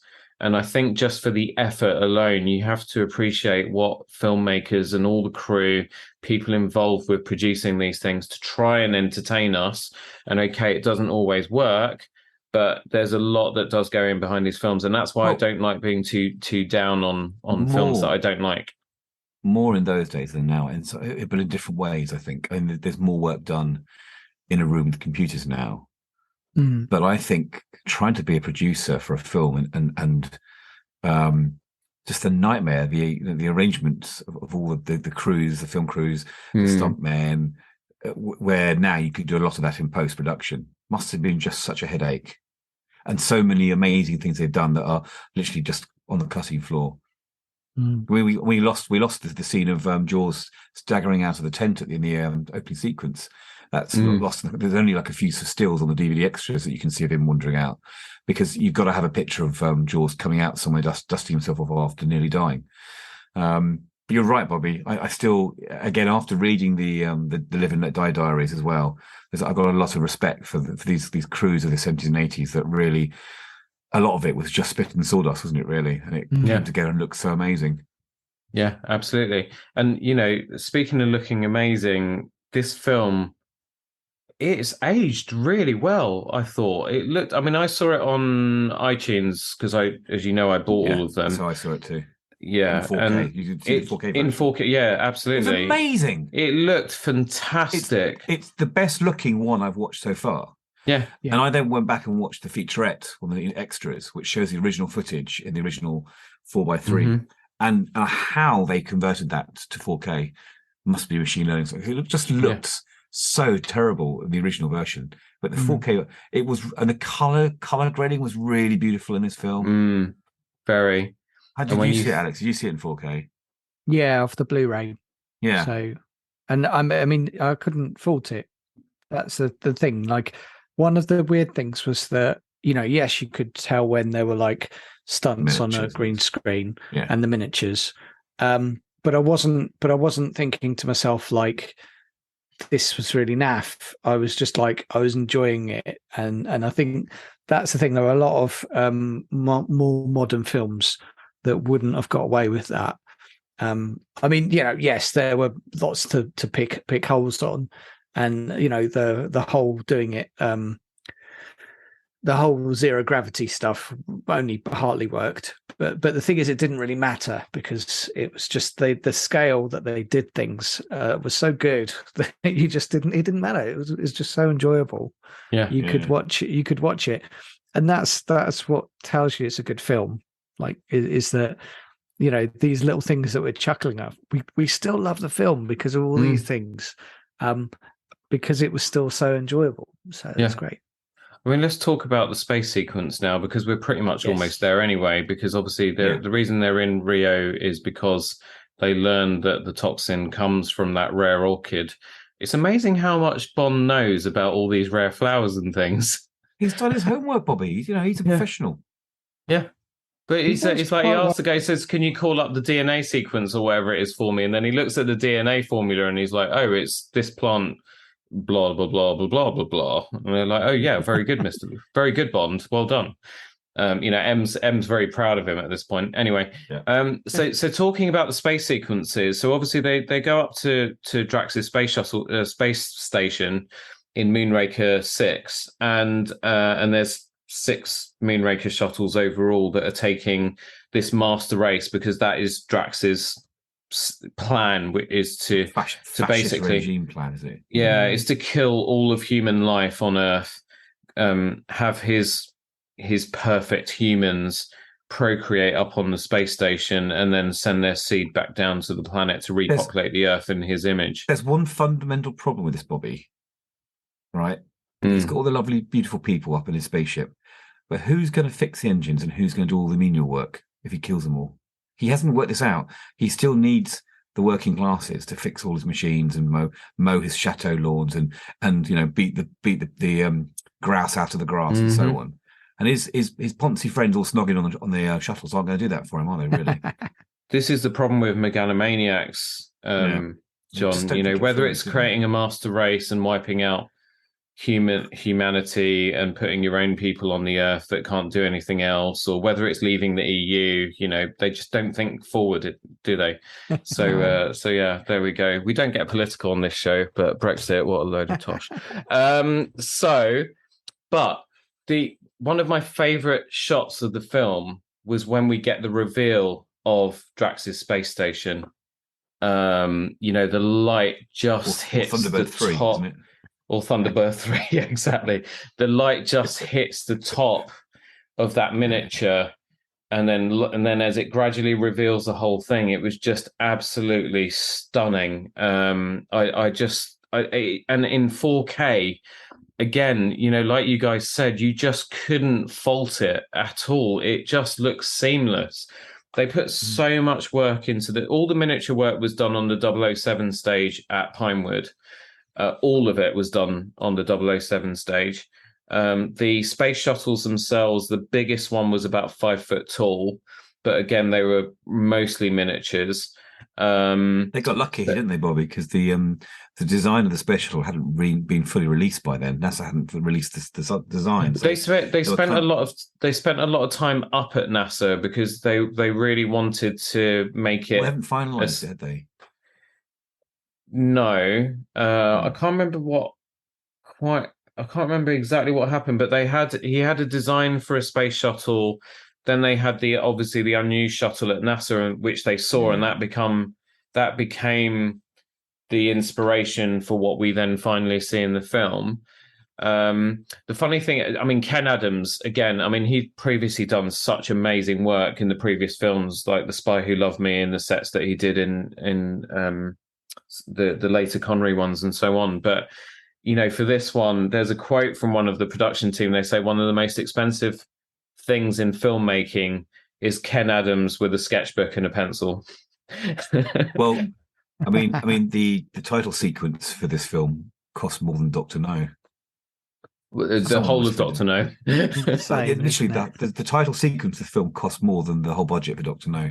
Whipping out. So that's crazy. Someone somewhere is spending a lot of money.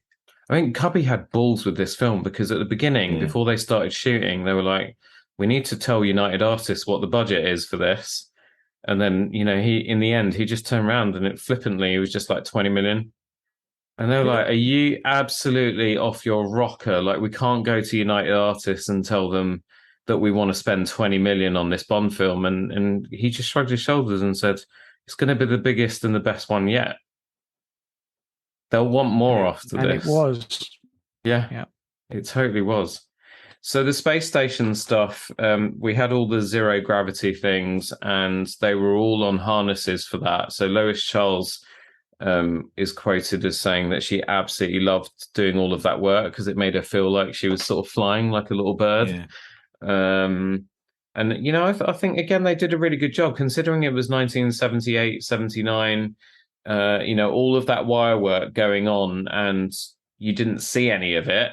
You know, I thought they did a great job. I did think making everything, like filming a lot of the sequences in slow motion and then making that feel like that's low gravity was a bit weird because you don't move slowly in low gravity, you just move differently. I thought that was quite hilarious. Like at one point, you could tell inside the shuttle they were acting out the slow motion as they're doing it. Like that. It was so I'm waving my hands around now. And they're sort of running to the control sort of switches or whatever. And yeah. Exactly. Sorry, Alex. No, it's fine. It was just Goodhead's hair just gave all of it away. Because obviously you can't do anything with hair. With the shot when the space station exploded, all the particles just dropped downwards on set. That was quite funny too. Yeah. Oh dear. They won. Sorry, they got nominated for an Oscar for special effects for this. They lost to Alien. I can see that. But I can see why they were nominated, but I'm not surprised that Alien beat them. Now, can I just ask? Did when they went to NASA to look at the design of the shuttle, did they also get advice on the design of the women's space outfits? They seemed quite impractical to me. I know that, you know, there's no gravity in space. You don't have to worry too much about things falling out, but they seemed quite impractical to me compared to the men's outfits. Was that because they were quite keen for the master race to propagate as soon as possible, do you think, Bobby? I think they just needed the spacesuits to be easy to get in and out of. I mean, if they'd been the same sort of spacesuits that we get in For All Mankind, then it would have just taken ages, wouldn't it? Getting in there. So Holly and Bond basically infiltrate the space station, and then they gather with the rest of the crew as Drax gives his big speech about his nefarious plans to do what we've already revealed. But it's within that sequence that we get a brilliant little piece of acting from Richard Keel, where he has this sudden realization, and then Roger Moore does another little brilliant bit of acting, and in the dialogue basically just pushes Jaws to where he needs to be. And it's when Drax is talking about his perfect human specimens. Despite your efforts, my finely wrought dream approaches its fulfillment. Your dream, whatever sort of nightmare it is, has no chance, Drax. You think not? We shall see. 50 globes, each releasing its nerve gas over a designated area, each capable of killing 100 million people.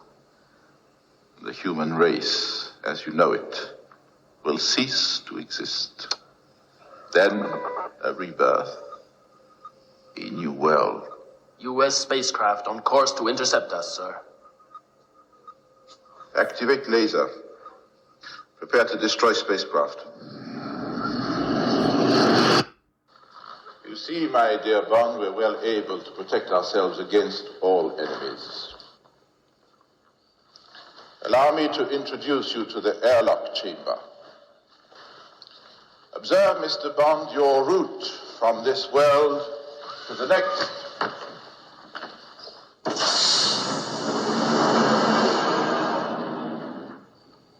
And you, Dr. Goodhead, your desire to be America's first woman in space will shortly be fulfilled.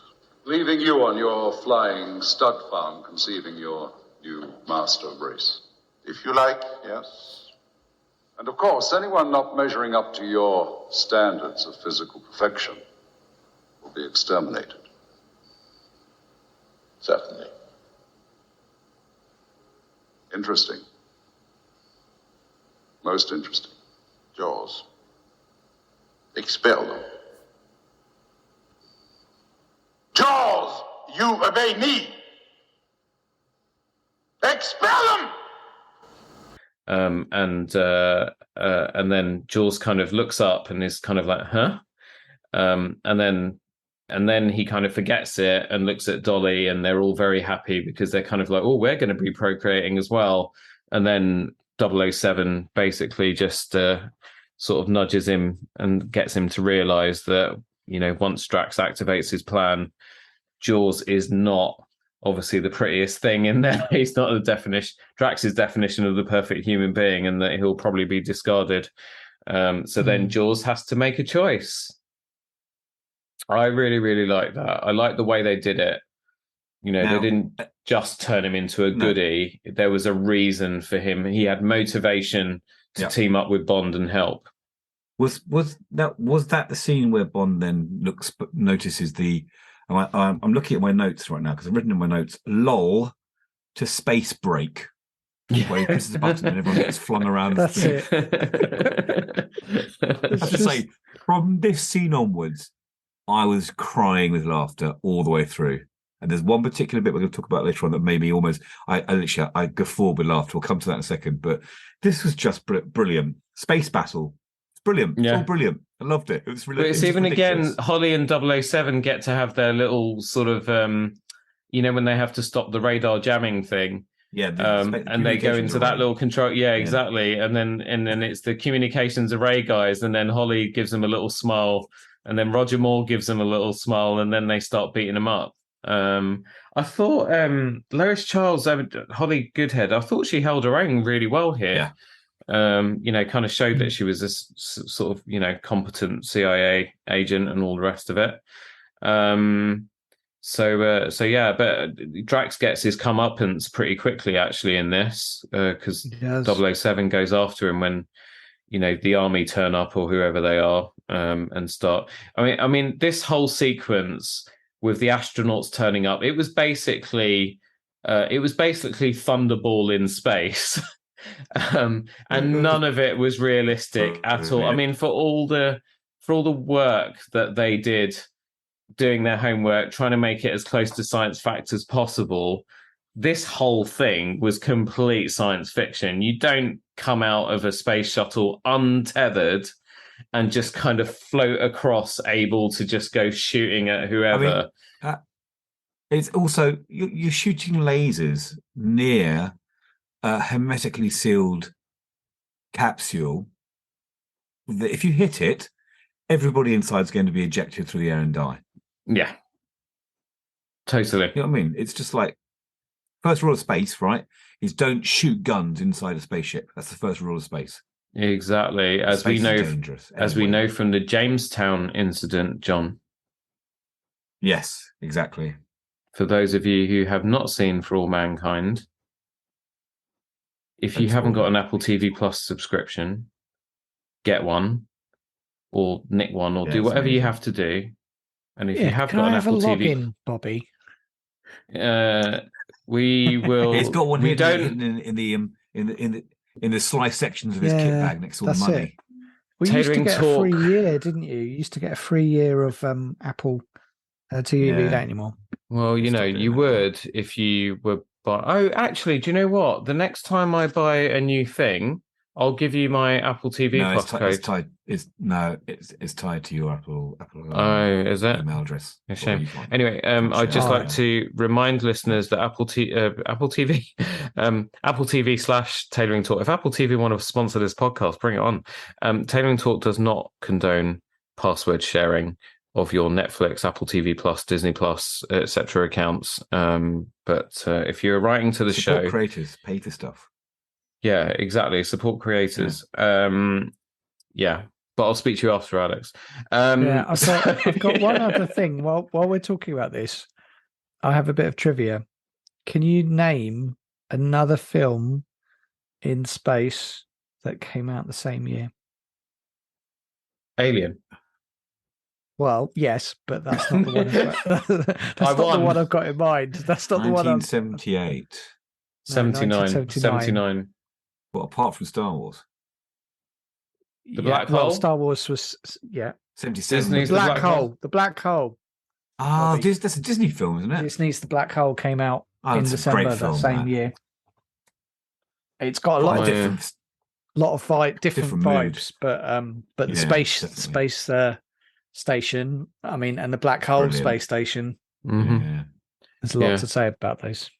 And by getting the answer to that question right, my contract with Play Pause Turn has been renewed for another 12 months. Yeah, Thank we'll let you. you back in. Yeah, we'll let you back in. Can I tell you about the funniest moment of the entire film for me? Okay. So there's a scene at one point, and I think it's just after we've had a lot of space battles and lasers and people being sort of knocked into the distance into stars and things. But there's a scene where one of the Drax's henchmen, who are still kind of on the spaceship, quite near like a metal scaffolding behind him, and I have to say I wet myself laughing. This massive hand then comes round and grabs the entire face in one hand of the henchman, and it's George's hand. Yeah. It was just I don't know why. The funniest. Brilliant. I absolutely laughed out loud. It was hilarious. There was just I might go back and watch that bit again at some point.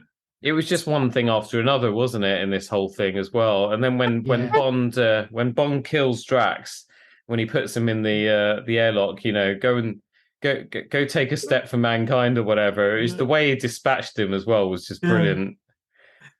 It was classic. Again, you know, Carolina sort of butted in with the science fact bits, like, you know, when he gets blasted out the airlock into space, she's like, he wouldn't have had time to scream. No. He'd have just died. His blood would have been boiling and his eyes would have exploded and all the rest. Exactly. That's it. Which again we know from For All Mankind on Apple TV Plus. So yeah, there we go. So that was Moonraker. Well, hold on. Well, we've got the very final scene where you've got to mention it. You've got to mention it. Well, so Bond and Goodheads, basically the space station's blowing up. They managed to escape on Moonraker 5. They've got to go after the first 3 glass balls that have got the nerve toxin in to shoot those, but they can't disengage because the thing's disengage. Yeah, the thing is stuck. So, but they see Jaws and Dolly on the camera, and Bond basically asked for Jaws's help, and I thought that was really sweet. But also, I was so worried because I was like, "Oh my god, are they going to die?" Like Jaws is going to sacrifice himself to help Bond. So, and you know, Jaws bites through the thing or whatever it is he does, breaks it, and then they go off to go and shoot glass balls in space, and then Dolly and Dolly and Jaws crack open a bottle of Bollinger 69 that just happens to be in the wreckage. And then he speaks for the first time. Well, here's to us. Oh, and so that, good. I think, is a line that George Lazenby, it sounds like a George Lazenby line for some reason. I don't know. Possibly. Richard will probably write to me after this goes out and tell me exactly what it is. But yeah, was anyone else worried about Jaws at this stage? Because I couldn't remember whether he lived or died. I think doesn't he did live. say that they'll be okay. Yeah, so no, basically, when they're waiting, they see. So when we're waiting for Bond to come up on the screen, they say that they just picked up the two survivors in the ocean.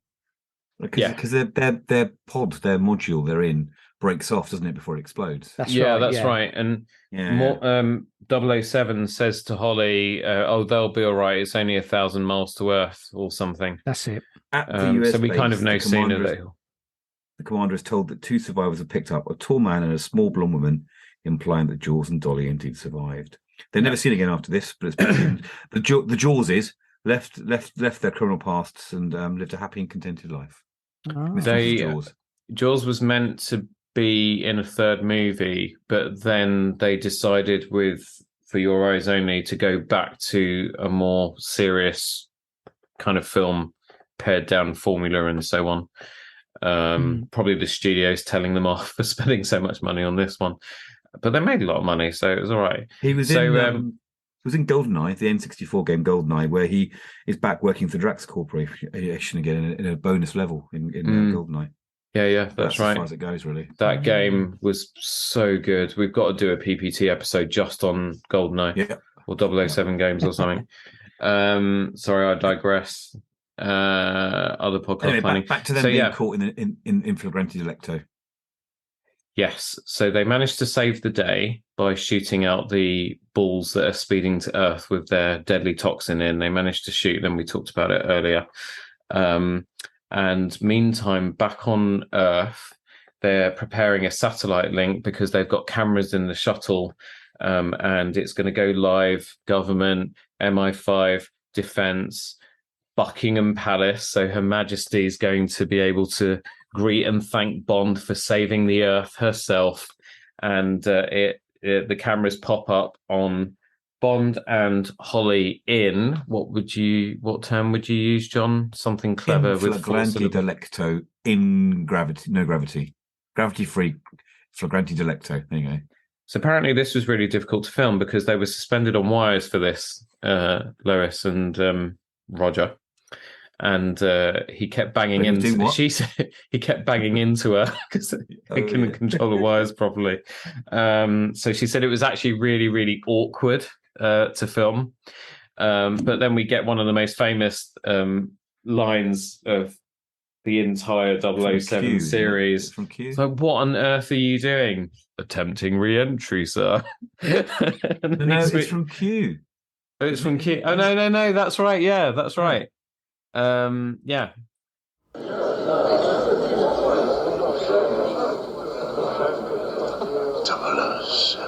My God, what's Bond doing?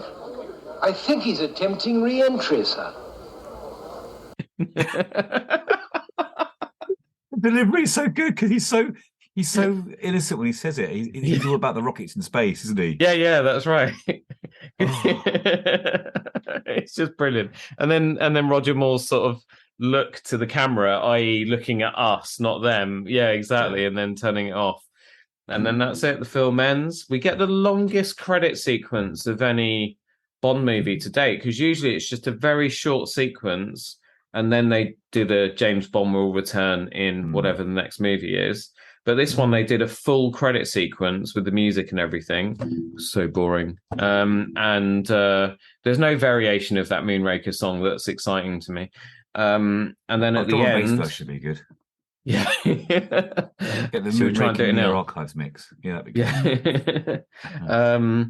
And then at the end, we get exactly the same James Bond will return as we got in the last film, For Your Eyes Only, which is the next one that we'll be talking about. So over to our ratings and overall review. Alex, how did this score for you? I'm going to give this a 9.5. Whoa. That's really high. It is really high, but the thing is, there's so much to talk about in this film, and there's so much that you're given. It is really hard to knock them down on things. And while a lot of things are cheesy and just ridiculous, it's so fun. It doesn't matter. And it's the one film in the sort of the Moore and Connery sort of generation that just is indelibly like in my head. I can't get away from it because of Jaws and because of all of the ridiculous things that happen to him. And it just, I think I'm going to give it 9.5, which is the highest yet. Wow. So this today is your favorite Bond film? Yeah, honestly, I think this is my favorite. Brilliant. John? It's funny because I always hear the grades from the other team members before I hear my own, and they always mirror my thoughts entirely. I am giving this a 10 out of 10. Oh. Now, it would have been a 9.5 for that stupid song. It would have been a 9.5 for the song, but attempting re-entry at the end makes up for that, for the bad song and the face slapping scene. So for me, this is a 10 out of 10 for exactly the same reasons. I didn't look at my watch at one point during the film. It's again another 2-hour film. The pacing was brilliant. There's no kind of it was relentless, but in a good way. The locations were brilliant. Gadgets were excellent. Plenty of jokes. Brilliant action scenes and fight scenes. Gorgeous looking. Beautiful women. Classic Bond villain. It had everything. It's my favourite Bond film yet, definitely, by far. And I'm wondering if anything else will beat that. I'm a bit concerned about choosing 10 out of 10, but I thought of this grade last night before our podcast. I'm going to give it a 10 out of 10. I love it. Wow. It's my favourite Bond. So that's amazing, guys. Really, that is really amazing. Phil, I should have mentioned this at the start of this episode, but Phil couldn't be with us. He and I concocted the idea of the Bondathon, and he's so sorry that he couldn't be here with Jon and Alex and I today. He's not very well, but don't worry, he's not going to die. It's just a cold. But he and I are going to record a bonus episode so that he gets a chance to review the film with me. So I'll try and keep it shorter than this one, but you'll hear Phil within the next couple of days of this going out. And Phil's not looking forward to it. Like he's like, this film's going to be a stinker. He only remembers very small bits of it from when he was younger. He's going by what he's heard about Moonraker, that it's much derided and so on. I was going into this thinking that I would put it above Diamonds and above On Her Majesty's Secret Service, which would really put it at around a 7.5. But I am going to have to do some jigging around because I've got From Russia with Love as my number one at the moment, a 9 out of 10. And second, You Only Live Twice with 8.5. I think I'm going to have to move From Russia with Love up to a 10 because for me it is the perfect Bond film. And I'm going to have to put this in at a 9 because I did enjoy it a little bit more than I did enjoy it more than You Only Live Twice. Hang on, where's The Spy Who Loved Me? Now I need to go back and see what I rated The Spy Who Loved Me. I rated that quite high, didn't I? Yeah. I must have done. I must have given that a 9. Yeah, so this is I'm going to give this a 9. And I'm going to move From Russia with Love. No, I'm going to give myself some headroom. I'm going to move From Russia with Love up to a 9.5. All right. So there we go. But I really loved it. I've been pleasantly surprised at how well this film has held up. The 4K transfer obviously has helped. Yeah. But you see, a 4K transfer is only as good as what's gone underneath it. And again, testament to the work and effort that went in by the cast and crew. So those shots of the space shuttle flying through space, was all rotoscope. So what they did is they did the first take with the space shuttle flying across, then they wound the film back, and then they put the next element in. So maybe it's the Earth, and then they let it go. Then they wound it back, and then they put the next element in, which might be the sun. Then the next element was the space station, and so on. Now, you imagine when you get into the space battle, like how much of that backwards and forwards they had to do. Now, back in those days, you had to physically take the film out of the can, wind it back and put it back in. And that left you open to all sorts of problems. If it got exposed to light, you've lost your film, you've lost your footage. If it got scratched or damaged while you were transferring it in and out, then you've got big problems as well. So, you know, all in all, that film went in and out of the canister over 96 times. And for them to have done it so carefully, and it's then given in the future people doing these 4K high definition restorations the best opportunity to present this film in its best light. And this, I totally agree with John. It is the best looking Bond film to date. It looks amazing, and it is aged so well. You could argue that probably the worst special effects in this film were the lasers, because they do not look as good as the ones in Star Wars. But I'm not surprised. It got nominated for an Academy Award for Best Special Effects. It won 3 Saturn Awards, one for Best Science Fiction Film that year. And it thoroughly deserves them. It's a triumph, and also what it helped to do for the film industry, in that the 007 stage, which we talked about on the last episode, the 007 stage being used for that level of special effects showed the rest of the world that Great Britain was somewhere they could come to make films that required that level of expertise, technical expertise.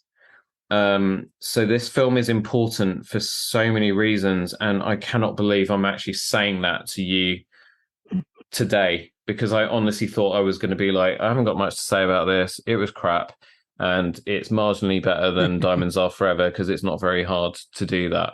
But for me to put it right the way up there as my second favorite Bond film to date of the 11 we've seen, wow, I've blown myself away. There you go. There's some pretty scathing reviews of this film from a lot of critics, and I can understand them. Have you got any to hand there? In most fans' estimation, Moonraker is the worst of all the 007 movies. It's certainly an easy mark for that title. The film has one of the dumbest storylines of the entire series, and its mixture of the spy and science fiction genres is goofy at best. It also exemplifies all the worst traits of the Roger Moore years, namely an over-reliance on silly gadgets, bloated spectacle, and bad comic relief. One of the most effective elements of The Spy Who Loved Me, the hulking evil henchman named Jaws, makes a return appearance and is immediately turned into a cartoonish mockery of his formerly menacing self. Worse, he's even given a love interest, a mute, possibly retarded girl in blonde pigtails and glasses. The jokey meta-movie references that have plagued earlier Moore pictures are also back in the form of musical cues from both 2001 and Close Encounters. Plus, one costume straight out of a spaghetti western. Despite a nomination for the Best Visual Effects Academy Award, I find it difficult to believe that Derek Meddings' cornball models and miniatures were very impressive, even in 1979. They look like leftovers from his Thunderbirds children's show.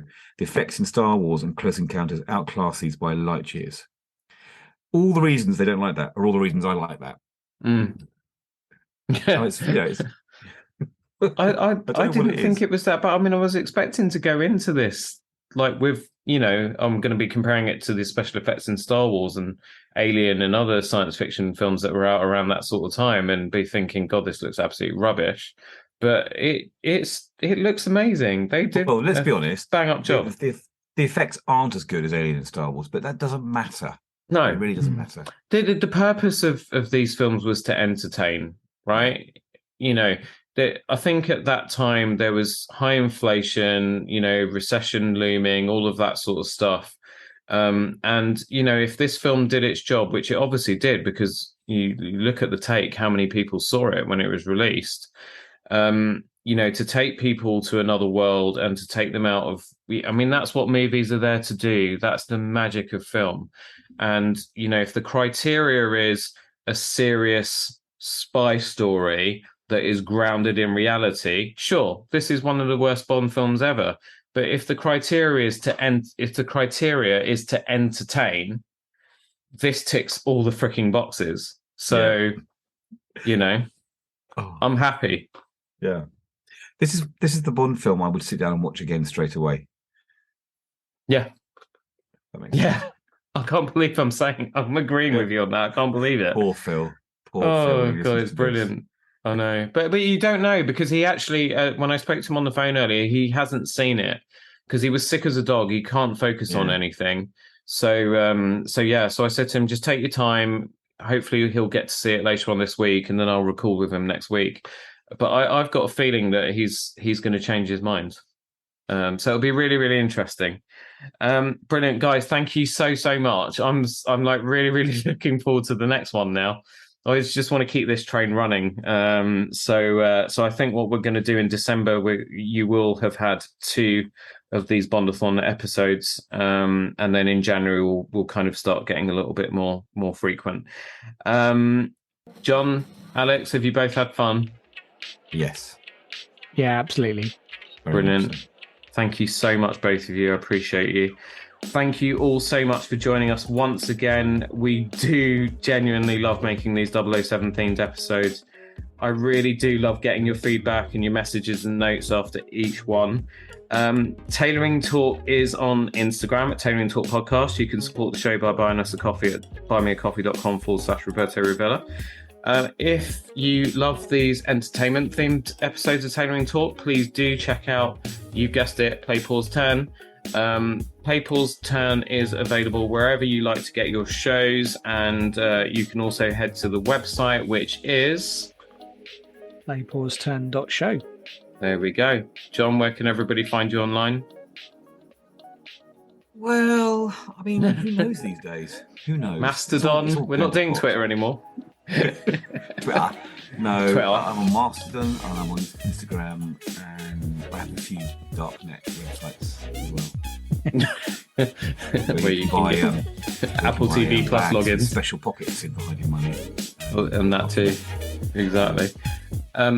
Alex, where can everybody find you online? I've done this in completely wrong order. You could just Google me. It's the easiest way, Alex Hansford, and just put me in and I'll be the one. I'm just not a magician. There's a magician who has the same name. Do you know what I'm going to do for a future episode? Just put Alex Hansford, not the magician, and then see what comes up. I'm going to get the magician on. He's very good. He's very good. I've never met him, but he's good at sleight of hand. Oh, he's quite young, isn't he? A little bit younger than me, and you're better than Alex. I think the thing is, I'm more of a geek than him, so I've got all of the handles on all of the social media. And he's probably going, damn it, that bloody Alex Hansford. Oh, brilliant. Well, this outro, which is totally my fault, I have to take responsibility, has messed my outro music that's going on right now. But we will be back next month to review For Your Eyes Only.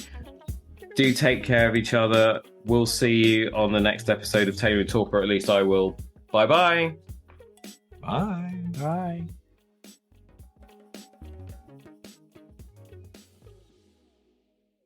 Thanks, guys.